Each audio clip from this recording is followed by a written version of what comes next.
Look at this good in here. Full of it.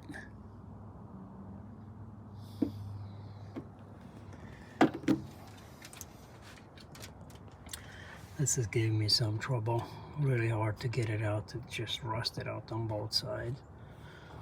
And I don't want to break it.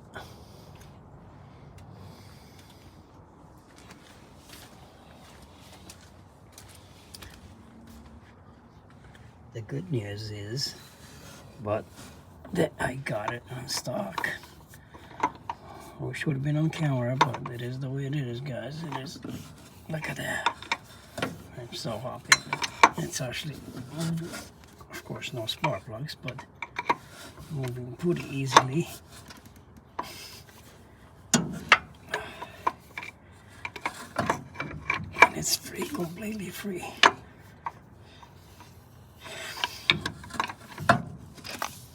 Let's just spit some of that.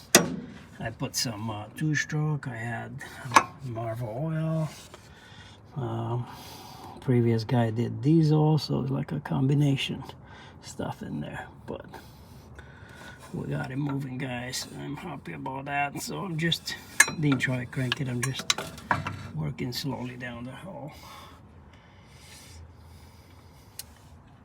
Gonna have to get one of these new wires. The cap is new, the points are new, so don't know, they had to be clutch pedals completely stuck, so that's a problem. But so this is my big issue right here, because the thermostat is inside in there and it's yucky. Try and get these bolts off the grill. I want to get that off, and I've been spraying on that. But yeah, happy about that.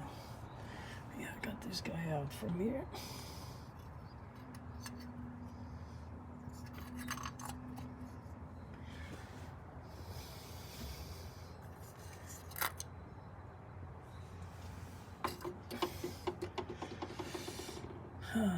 It's annoying. I think that was a stupid design, the way they did it. Those big long bolts there. I don't think that was smart. So I don't even get it why.